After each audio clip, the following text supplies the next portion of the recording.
ദൈവനാമത്തിന് മഹത്വം ഉണ്ടാകട്ടെ. പ്രത്യാശാ നിർഭരമായ ഈ സമയം ഞങ്ങളുടെ പിതാവിനെ കുറിച്ച് അനുസ്മരിക്കാനും നിങ്ങൾക്ക് നന്ദി പറയാനും ദൈവം നൽകിയ അവസരത്തിനായിട്ട് ഞാൻ സ്തോത്രം ചെയ്യുന്നു. ഞങ്ങളുടെ ജീവിതം അത്ര സുഖകരമായ ഒരു ജീവിതയാത്രയായിരുന്നില്ല. വളരെ പ്രശ്നസങ്കീർണമായ പ്രശ്നങ്ങളിലൂടെയാണ് ഞങ്ങൾ ജീവിച്ചു വന്നത്. എൻ്റെ ഓർമ്മ ശരിയാണെങ്കിൽ ഏകദേശം 42 വർഷങ്ങൾക്ക് മുൻപ് ഈ നാട്ടിലേക്ക് വരുമ്പോൾ വളരെ പ്രയാസം നിറഞ്ഞ ജീവിത സാഹചര്യങ്ങളായിരുന്നു. ഞങ്ങൾ ഈ ഭൂമിയിൽ താമസിക്കാൻ വരുമ്പോൾ ഈ ഭൂമിയുടെ നടുക്കായിട്ടൊരു ഓല ഷെഡ് ഉണ്ടായിരുന്നു. ആ ഓല മേൽക്കൂര ചുവരെല്ലാം ഓലയായിരുന്നു. പക്ഷേ അന്ന് കഷ്ടപ്പാടിൻ്റെ നടുവിലും ഞങ്ങളുടെ മാതാപിതാക്കൾ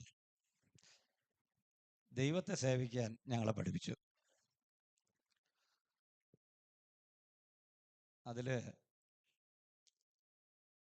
അപ്പനെയോ അമ്മയെയോ മാറ്റി നിർത്താൻ പറ്റില്ല. രണ്ടുപേരും അവരുടേതായിട്ടുള്ള പങ്കുവഹിച്ചു. നെടുമങ്ങാട് സഭയിൽ ഞങ്ങൾ ആരാധനയ്ക്ക് പോകുന്നത് പരേതനായ രാജു പാസ്റ്ററുടെ ഒരു സമീപനവും സ്നേഹവും സൗഹൃദവും കൊണ്ടാണ്. ഒത്തിരി ചരിത്രങ്ങളുടെ ഞാനിലേക്ക് പോകുന്നില്ല. അവിടെ പോയ നാൾ മുതൽ പ്രാർത്ഥനകൾക്ക്, കൂട്ടായ്മകൾക്ക് ഇവിടെ നിന്ന് കരിപ്പൂർ വാണ്ട വരെ, വാണ്ടയ്ക്കപ്പുറത്ത് ഉള്ള വീടുകൾ, ചെല്ലാങ്കോട് വരെ രാത്രികളിൽ നടന്നു പോയി ആരാധന കഴിഞ്ഞിട്ട് വരും. ഇവിടെയുള്ള നാട്ടുകാർക്കറിയാം ഇവിടെ നിന്ന് അത്ര ദൂരമുണ്ട്. അന്ന് റീഡ പറഞ്ഞ പോലെ ഞങ്ങളെയൊക്കെ കൂട്ടിക്കൊണ്ടു പോകാൻ ഈ മാതാപിതാക്കൾ തയ്യാറായി. 1995 സെപ്റ്റംബർ മാസം 13-ാം തീയതി അമ്മ നിത്യതയിലേക്ക് പ്രവേശിച്ചു. അമ്മയ്ക്ക് അന്ന് 41 വയസ്സായിരുന്നു, അപ്പന് 47 വയസ്സ്. ഞങ്ങളാരും ഭാവിപരമായിട്ടൊരു നിലയിലും എത്തിയിട്ടില്ല. ചേച്ചിക്ക് അന്ന് 21 വയസ്സ് കഴിഞ്ഞു, എനിക്ക് 21 വയസ്സ് കഴിഞ്ഞു, എനിക്ക് 20 വയസ്സ് കഴിഞ്ഞു. 21 വയസ്സ്, ചേച്ചിക്ക് 22 കഴിഞ്ഞു തോന്നുന്നു, എൻ്റെ അനിയൻ. ആ സാഹചര്യത്തിൽ സാധാരണഗതിയിൽ ഇന്നത്തെ ഒരു സാഹചര്യം വെച്ച് പരിശോധിച്ച് നോക്കിയാൽ അദ്ദേഹത്തിന് ഒരു കുടുംബസ്ഥനാകാനുള്ള എല്ലാ സാഹചര്യങ്ങളും സാധ്യതകളും ഉണ്ടായിരുന്നു. ആ കാര്യത്തിലൊന്നും എൻ്റെ പിതാവ് മനസ്സ് വെച്ചില്ല. ഞങ്ങൾക്ക് വേണ്ടി ജീവിച്ചു. എൻ്റെ വിവാഹത്തിന് ശേഷം ഒരു ദിവസം എൻ്റെ അടുത്ത് പറഞ്ഞു, ഇവിടെ പാസ്റ്റർമാരല്ല ഇങ്ങനെ നിങ്ങളൊരു കുടുംബസ്ഥനാകണം, ഇല്ലെങ്കിൽ വയസ്സാം കാലത്ത് നിങ്ങളെ നോക്കാൻ ആരും ഉണ്ടാവില്ല. അതുകൊണ്ട് ഇങ്ങനൊരു ആലോചന പറഞ്ഞു. അത് പറഞ്ഞത് ഇവിടെ വെച്ച്. അന്ന് ഈ വീടില്ല, ഒരു ബേസ്മെൻറ്റാണ്. ഞാൻ അപ്പനോട് പറഞ്ഞു, അപ്പ ഇന്നുവരെ ഞങ്ങൾക്ക് അമ്മയില്ല, നിങ്ങൾ വിവാഹിതനാകുകയാണെങ്കിൽ അന്ന് മുതൽ ഞങ്ങൾക്ക് അപ്പനുമില്ല. അടുത്ത വാക്ക്, മക്കളെ വേദനിപ്പിച്ചുകൊണ്ടുള്ള ഒരു തീരുമാനം ഞാൻ എടുക്കില്ല. അന്ന് ഞാനും മനസ്സിലൊരു തീരുമാനമെടുത്തു, ഒരിക്കലും അപ്പനെ അന്വേഷിക്കാനാളില്ല എന്നൊരു വാക്ക് എന്നെ അന്വേഷിച്ചില്ല എന്ന് പറയാൻ ഇടയാകരുത്, അല്ലെങ്കിൽ ഞാൻ ചെയ്യും. അങ്ങനെ ഒരു സമർപ്പിത ജീവിതം മക്കൾക്ക് വേണ്ടി തന്ന ഒരപ്പനാണ്. ചില സമയത്തൊക്കെ ഇച്ചിരി കർശനമായിട്ടൊക്കെ വർത്തമാനം പറയുന്ന ആളാണ്. അത്ര വലിയ ഇതൊന്നുമല്ല. ചില സമയത്ത് മയമില്ലാതൊക്കെ വർത്തമാനം പറയും. അതൊക്കെ പിന്നീട് എനിക്ക് മനസ്സിലായിട്ടുണ്ട്. മക്കളുടെ അടുത്തൊക്കെ അന്ന് തട്ടിപ്പൊക്കി വിട്ടിരുന്നെങ്കിൽ വല്ലയിടത്തൊക്കെ ചെന്ന് പെടുമായിരുന്നു. ശാസിക്കേണ്ട അടുത്ത് ശാസിക്കാൻ, തർജ്ജനം ചെയ്യാൻ എൻ്റെ അപ്പനും എൻ്റെ അമ്മയും തയ്യാറായി. ഞങ്ങളെ സംബന്ധിച്ചിടത്തോളം ഞങ്ങളെ 3 മക്കളാണ്. മൂത്തത് ചേച്ചിയാണ്. എല്ലാവരും എൻ്റെ കാര്യമുണ്ട് കൂടുതൽ പറഞ്ഞത്. പക്ഷേ സമൂഹത്തിനകത്ത് ഞാൻ ചെറിയ ചെറിയ പ്രവർത്തനങ്ങൾ ചെയ്യുന്നുണ്ടായിരിക്കും അങ്ങനെ പറഞ്ഞത്. ഞങ്ങൾ മൂന്ന് പേരും സുവിശേഷ വേലക്കാരാണ്. ചേച്ചിയുടെ ഭർത്താവ് അരുളപ്പൻ പാസ്റ്ററാണ്. അദ്ദേഹം അവർ കുടുംബമായിട്ട് കർത്താവിൻ്റെ വേലയിൽ, പിന്നെ പ്രിയപ്പെട്ടവർ അവൾ ഇറങ്ങിപ്പോയി പ്രവർത്തിക്കുന്നില്ലെങ്കിലും വീട്ടിൽ നിന്ന് പ്രാർത്ഥിക്കുകയും, പ്രിയപ്പെട്ടവൻ ശുശ്രൂഷ കാലങ്ങളിൽ അനുഭവിച്ച പലരും ഇവിടെ ഇരിപ്പുണ്ടെന്ന് എനിക്കറിയാം. അവർക്ക് മകള്, അവൾ MSc കഴിഞ്ഞിട്ട് ഫോറൻസിക് സയൻസ് MSc കഴിഞ്ഞ് ഇപ്പോൾ അവളുടെ പഠിത്തം പൂർത്തിയായി. രണ്ടാമത്തെ ആളാണ് ഞാൻ. എൻ്റെ മൂത്ത മകന് ഇപ്പോൾ നാട്ടിലില്ല. അവൻ കർത്താവ് എൻ്റെ കൃപയാൽ അവനൊരു അവസരം കിട്ടി. അവൻ കാനഡയിലേക്ക് കടന്നുപോയി. 1.5 വർഷമായിട്ട് അവിടെ ആയിരിക്കുന്നു. എനിക്ക് എൻ്റെ ഇളയ മോനെ 8ാം ക്ലാസ്സിൽ പഠിക്കുന്നു. എൻ്റെ അനിയനും അവനൊരു സുവിശേഷ വേലക്കാരനാണ്. അറിയപ്പെടുന്ന അങ്ങനെ വലിയ പ്രവർത്തനങ്ങളൊന്നും അല്ല, എങ്കിലും അവനെക്കൊണ്ടാവുന്ന നിലയിൽ കർത്താവിൻ്റെ വേലയിൽ പ്രവർത്തിക്കുന്നു. പ്രിയപ്പെട്ടവൾ ഒരു സർക്കാർ ജീവനമുണ്ട്. അവർക്ക് 2 കുട്ടികളാണ്. മൂത്തയാൾ +1 പഠിക്കുന്നു, ഇളയാൾ അതിൻ്റെ താഴെയുള്ള ക്ലാസ് 9ാം ക്ലാസ്സിൽ പഠിക്കുന്നു എന്നാണ് തോന്നുന്നു. ഞങ്ങളെ കുടുംബമായി ഇത്രത്തോളം പരിപാലിച്ചു. ഞങ്ങളുടെ പപ്പയെ കഴിവിൻ്റെ പരമാവധി ശുശ്രൂഷിച്ചു. ഇനി ഞങ്ങളെ കൊണ്ട് കഴിയാവുന്ന പരമാവധി ശുശ്രൂഷിച്ചു. ആദ്യം വട്ടപ്പാറ SVTയിലായിരുന്നു. അവിടെ നിന്ന് നേരെ പട്ടം SVTയിലേക്ക് ചികിത്സ മാറി. അവിടുത്തെ ഡോക്ടേഴ്സ് പറഞ്ഞ് ഇനി അവർ ഉഴപ്പി തുടങ്ങി. പിന്നെ ഞാൻ ജനറൽ ഹോസ്പിറ്റലിലേക്ക് പോയി. ഡയാലിസിസ് ഒഴിവാക്കാൻ വേണ്ടി ഒത്തിരി ഞാൻ പരിശ്രമിച്ചു. അവസാനം ജനറൽ ഹോസ്പിറ്റലിലെ 3 ഡോക്ടർമാരെ കൺസൾട്ട് ചെയ്ത് ഡയാലിസിസ് ചെയ്യാതെ മുമ്പോട്ട് പോകാൻ പറ്റില്ല. ക്രിയാറ്റിൻ 10-ന് മുകളിലായി. എങ്കിലും ആരോഗ്യത്തോടെ എഴുന്നേറ്റ് നടക്കുന്നു എന്നുള്ളത് കൊണ്ട് ഡയാലിസിസ് ഒഴിവാക്കാൻ വേണ്ടി ശ്രമിച്ചു. അതിനുശേഷം നേരെ മെഡിക്കൽ കോളേജിലേക്ക് കൊണ്ടുപോയി. അവിടെ കഴിഞ്ഞ 3 മാസമായിട്ട് മെഡിക്കൽ കോളേജിൽ ട്രീറ്റ്മെൻറ്റിലായിരുന്നു. ഡയാലിസിസ് തുടങ്ങിയിട്ട് 3 മാസം ഇന്നലെ തികഞ്ഞു. ഇന്നലെ ആയപ്പോൾ 3 മാസം കറക്റ്റായിരുന്നു. 81 വയസ്സ് കഴിഞ്ഞ 6-ാം തീയതി പൂർത്തിയായി. അടുത്ത് 82ലേക്ക് ഈ വർഷം ഡിസംബർ മാസം 6-ാം തീയതി പൂർത്തിയായി. 82ലേക്ക് പ്രവേശിച്ചു. കർത്താവിൻ്റെ സന്നിധിയിൽ വളരെ കഠിനാധ്വാനിയായ ഒരു മനുഷ്യനായിരുന്നു. ഞങ്ങളെ പഠിപ്പിച്ച ഒരുപാട് പാഠങ്ങളിൽ ഏറ്റവും പ്രധാനം എൻ്റെ അപ്പൻ്റെ കഠിനാധ്വാനമാണ് എന്നെ ഏറ്റവും കൂടുതൽ സ്വാധീനിച്ചിട്ടുള്ളത്. ഏറ്റവും കൂടുതൽ സ്വാധീനിച്ചിട്ടുള്ള കഠിനാധ്വാനമാണ് എന്ന് പറഞ്ഞാൽ നിങ്ങൾക്ക് മനസ്സിലാകുന്ന, കഠിനാധ്വാനം ചെയ്യാൻ താൻ കഠിനാധ്വാനം ചെയ്യുക മാത്രമല്ല, കഠിനാധ്വാനം ചെയ്യാൻ പഠിപ്പിക്കുകയും ചെയ്തു. ഒരു കൂട്ടം മണൽ ഇവിടുന്ന് കളത്തറ, നിങ്ങൾക്കറിയാം കളത്തറ അങ്കമ്പാടിയുടെ പുറകിൽ നിന്ന് ഒരു കൂട്ടം മണൽ തലയ്ക്ക് പിടിച്ച് തന്നിട്ട് ചുമന്ന് ഈ കുന്ന് കയറ്റി ഇപ്പുറത്തിറക്കി ഇവിടെ കൊണ്ടുവന്ന് ഞങ്ങളുടെ താഴത്തെ വീണ്ടും പണി ചെയ്തിട്ടുണ്ട്. ഞാൻ ഇപ്പോഴും ചിലപ്പോഴൊക്കെ ഓർമ്മിക്കും, എന്തിനായിരിക്കും ആ ഒരു കൂട്ടം മണൽ അവിടെ നിന്ന് ചുമപ്പിച്ചതെന്ന്. കഠിനാധ്വാനം ചെയ്യാൻ എത്രമാത്രം ഞങ്ങളെ പ്രാക്ടീസ് ചെയ്യിച്ചു എന്നുള്ളതാണ് ഞാനത് മനസ്സിലാക്കിയത്. ഏത് സാഹചര്യത്തിലും പതറാതെ നിൽക്കാൻ ഒരു ധൈര്യം തന്നിട്ടുണ്ട്. ആ പക്വത തന്നു, പ്രാർത്ഥന തന്നു. ഞങ്ങൾക്ക് അനുഗ്രഹീതമായ കുടുംബജീവിതങ്ങളിലേക്ക് ഞങ്ങളെ പ്രവേശിപ്പിച്ചു.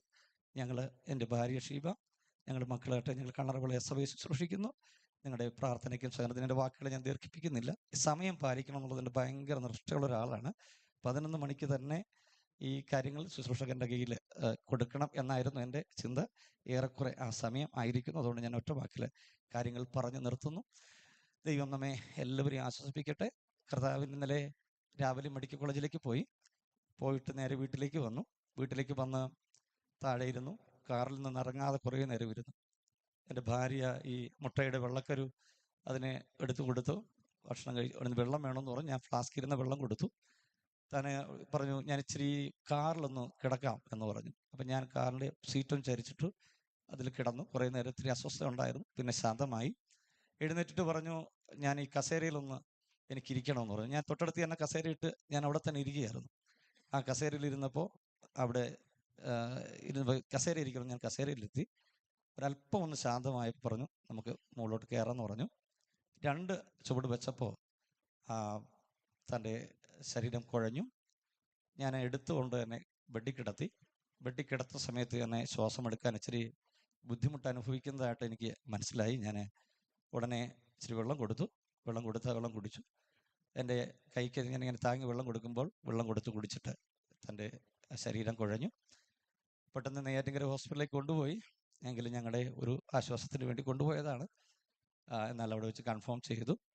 ഈ വിവരം അറിഞ്ഞ സമയം മുതൽ തന്നെ കണ്ണറവിള സഭയിലെ ഞങ്ങളുടെ സഹോദരങ്ങൾ പാഞ്ഞെത്തി അവിടെ ഉണ്ടായിരുന്ന എല്ലാ കാര്യങ്ങളിലും വളരെ സജീവമായിട്ട് കാര്യങ്ങൾ ചെയ്തു.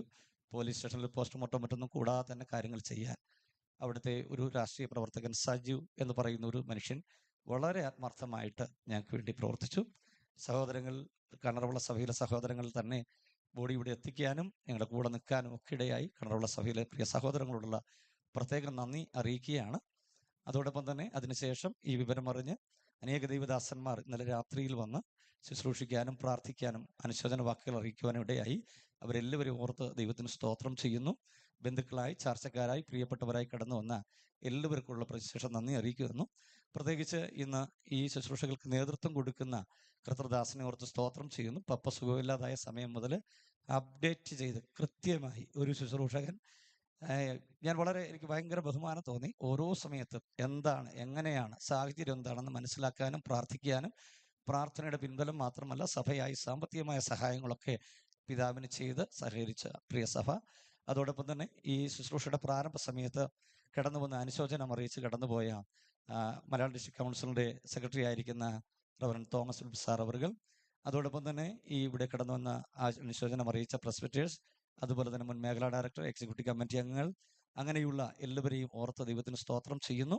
എല്ലാവരോടും നന്ദി അറിയിക്കുന്നു. ഇന്ന് ഈ ശുശ്രൂഷകൾക്കായിട്ട് കർത്താവിൻ്റെ ദാസൻ ക്ഷണിച്ചിരിക്കുന്ന പാസ്റ്റർ സനൽകുമാർ അവറുകളാണ്.